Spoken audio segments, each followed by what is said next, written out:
Bonjour à tous. La dernière fois, Etienne Gis a évoqué son rapport avec les mathématiques. Voyons aujourd'hui son rôle au CNRS. Monsieur Gis, vous êtes directeur de recherche au CNRS depuis 1988. Pouvez-vous nous expliquer ce qu'est le CNRS? Alors le CNRS, ça veut dire Centre National de la Recherche Scientifique. C'est quelque chose qui a été créé il y a exactement 80 ans. On a fêté la semaine dernière l'anniversaire des 80 ans du CNRS. Donc c'est une structure nationale, hein, le N est important, c'est l'État qui veut coordonner tout le travail scientifique, ou une bonne partie du travail scientifique qui se fait en France avec des chercheurs, en organisant des laboratoires et en embauchant un certain nombre de chercheurs.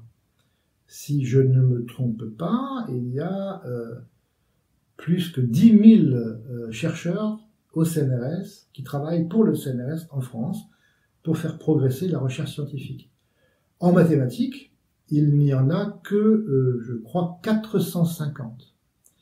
Et le CNRS n'est qu'une partie de la recherche scientifique, puisqu'il y a aussi les universitaires. Les universités en France, tous les professeurs à l'université sont aussi des chercheurs. On dit que ce sont des enseignants-chercheurs.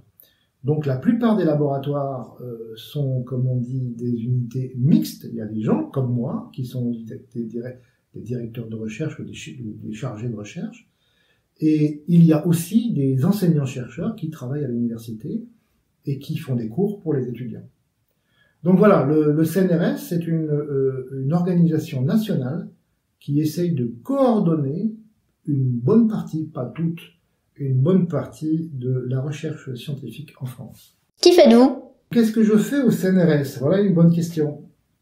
Alors, c'est une question intéressante de savoir ce qu'un chercheur CNRS fait. C'est un peu compliqué parce que pour donner une réponse un peu sérieuse, il faut voir que le travail d'un chercheur CNRS dépend beaucoup de son âge, c'est-à-dire de l'avancement dans sa carrière. Je m'explique. Quand j'ai été recruté au CNRS, j'étais encore presque un étudiant. Je venais tout juste de passer ma thèse. Et donc là, mon travail principal, c'était de faire de la recherche mathématique, essentiellement tout seul. Bon, j'avais des amis autour de moi, j'allais dans des colloques, je me renseignais, je lisais, mais c'était un travail un peu solitaire. En tout cas, je ne me sentais pas de responsabilité par rapport aux autres chercheurs, aux autres mathématiciens. Quelques années plus tard, j'ai commencé à faire d'autres activités qui sont importantes dans la vie du mathématicien. J'ai déjà parlé tout à l'heure de ce travail de travailler pour une revue scientifique. Donc il s'agit de recevoir des articles, les lire, les commenter, les faire expertiser. Donc c'est un travail qui est très intéressant, mais qui est tout à fait différent. Et puis, quelques années plus tard encore, est arrivée la chose qui pour moi a été la plus importante dans ma vie de mathématicien, c'est que j'ai commencé moi-même à avoir mes propres étudiants qui ont préparé des thèses de doctorat sous ma direction. Et ça, pour moi, c'est la partie la plus agréable et la plus passionnante du métier. Donc on travaille avec un jeune doctorant, comme on appelle, et on essaye de le prendre par la main pour lui montrer le chemin vers le doctorat qui est en quelque sorte la porte d'entrée dans le monde de la recherche scientifique. Alors cet aspect est peut-être ce qui m'intéresse le plus dans le métier de mathématicien. Et puis après, quand on prend encore un peu d'âge, eh bien on a d'autres responsabilités qui arrivent, comme celle, par exemple, d'être le directeur d'un laboratoire, ce qui entraîne d'autres tâches moins drôles. Hein. Il faut s'occuper de questions financières, il faut s'occuper d'administration.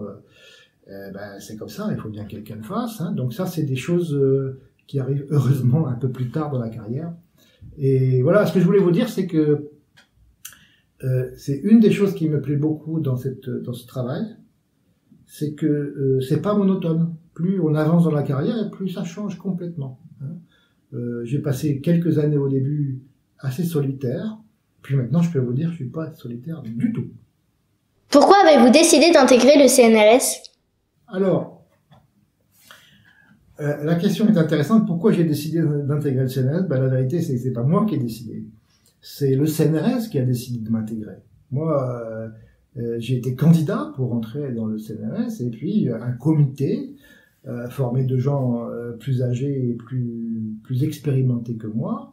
Ils ont examiné beaucoup de candidatures, je sais pas combien, et ils ont décidé de me proposer à moi d'entrer au CNRS en fonction de ce qu'ils savaient sur moi, c'est-à-dire de la qualité de ce que j'avais déjà écrit, ma thèse, est-ce qu'elle était bien, pas bien, etc. Il y a une chose qu'il faut dire et qui est importante, c'est que les chercheurs qui travaillent au CNRS ne sont pas obligés d'enseigner. La plupart d'entre eux n'enseignent pas. Ça dépend. Moi, j'ai toujours enseigné un peu. Pour moi, c'est important. Alors que les autres, les universitaires, les enseignants-chercheurs, eux, ils doivent enseigner des cours à l'université, et c'est une partie importante de leur travail, qui leur prend beaucoup de temps et qui souvent freine un peu le travail de recherche. Du coup, les jeunes en particulier, au début de la carrière, ils préfèrent évidemment entrer au CNRS plutôt que d'entrer à l'université. Parce que s'ils entrent au CNRS, ils ont une liberté complète, une liberté intellectuelle complète. Ils n'ont pas de cours à donner, ils peuvent passer l'intégralité de leur temps de travail sur leur thème de recherche.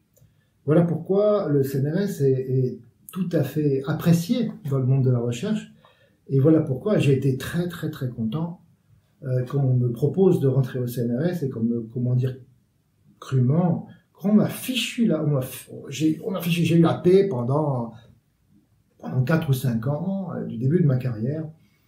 Je faisais vraiment ce que je voulais, sans aucune contrainte de nature administrative, financière, etc. C'est par la suite que mon travail a évolué. Tout cela est très intéressant. Nous verrons la prochaine fois le rôle que joue Etienne Gise dans l'Académie des sciences.